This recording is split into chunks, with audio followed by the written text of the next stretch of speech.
मनोज यादव, नाम कुछ भी रख लीजिए, पहले भ्रष्टाचार से दूरी बनाइए। साइकिल से चार्टर्ड प्लेन पर आ गए हैं, आरोप लगा रहे हैं राजीव जेटली जी साफ तौर पर।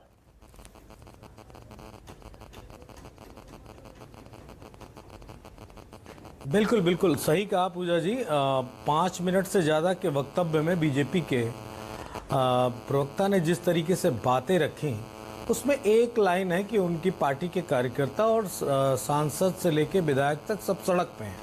बाकी पूरा विश्लेषण जो था वो विश्लेषण था विपक्ष को विश्लेषित करने का। मुझे बड़ा आश्चर्यजनक लगा कि बीजेपी डबल ट्रिपल इंजन की सरकार के बावजूद भी अपने काम गिनाने में असफल है। दुर्भाग्यपूर्ण है। खैर, उन लोगों से हमें राष्ट्रवाद की, देशभक्ति की बिल्कुल कोई सलाह नहीं लेनी है जिनके आरएसएस और बीजेपी के कार्यालय की चूहिया का, मैं पुनः रिपीट कर रहा हूं, चूहिया का भी बलिदान ना हुआ देश के नाम। उनसे हमें इस बात की सीख नहीं लेनी है कि देश के लिए बलिदान कैसे करना है, देश को प्यार कैसे करना है और देश के लिए कैसे मर मिटना है। बिल्कुल हमको उनसे सीख नहीं चाहिए। हमारे इतिहास, हमारे महापुरुष, हमारी विचारधारा इस देश में ठीक उसी तरह सोने की तरह चमक रही है जैसे सोने की चमक कभी नहीं कम पड़ती।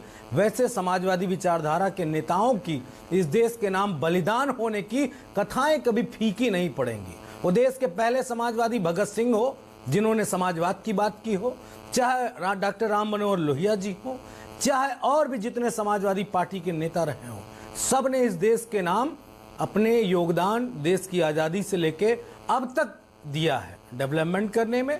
पीछे रहने वाले लोगों के लिए बीजेपी क्या बताना चाहती है, क्या दिखाना चाहती है? आप डर गए, इसीलिए आप 6 मिनट से लगातार हमें क्रिटिसाइज करने की कोशिश कर रहे हैं। मैं समझता और बेहतर समझता और मानता भी आपकी बात को कि आप कोई देश के एक नए विजनर अच्छा मनोज जी, एक बात क्लियर कीजिए, ये जो पीडीए और ये बीमारी आपको जेटली जी नहीं है, एक मैं पूरी भाजपा को ये बीमारी है। पीडीए है, ये पिछड़ा, दलित या अल्पसंख्यक की लड़ाई है या फिर ये देशभक्ति की लड़ाई है, पेट्रियोटिक डेमोक्रेटिक अलायंस, इन दोनों में से क्या होगा?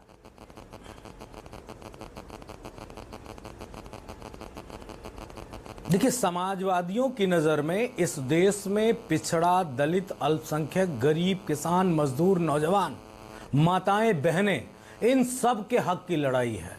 और समाजवादी पार्टी इसी मूल की पार्टी है और इसी चरित्र पे काम करती है। हम पे आरोप लगते हैं, ये एक मुख्यमंत्री है उत्तर प्रदेश के योगी आदित्यनाथ, सदन में बोलते हैं 86 में 56 यादव भी पिछड़े ही होते हैं। वो 86 में 56 यादव समाजवादी पार्टी की आदरणीय अखिलेश जी की सरकार ने भर लिए थे। जब उनसे कहा कि रिजल्ट रखो सदन में तो वो फुस हो गए। ऐसे फुस नहीं पटाखा होता है, वैसे फुस हो गए योगी आदित्यनाथ और वो रिजल्ट तक नहीं सदन में रख पाए। तो ये झूठ तंत्र की राजनीति करने वालों से हमें किसी सर्टिफिकेट की आवश्यकता नहीं है। हमारा इतिहास शानदार है। और एक महत्वपूर्ण बताऊं कि 2024 की लड़ाई बड़ी कठिन हो गई है बीजेपी के लिए। और अभी तो थोड़ा थोड़ा देखने को मिला है, शिमला वाली बैठक में कुछ ज्यादा देखने को मिलेगा और उसके अगले वाली बैठक में कुछ और ज्यादा मिलेगा।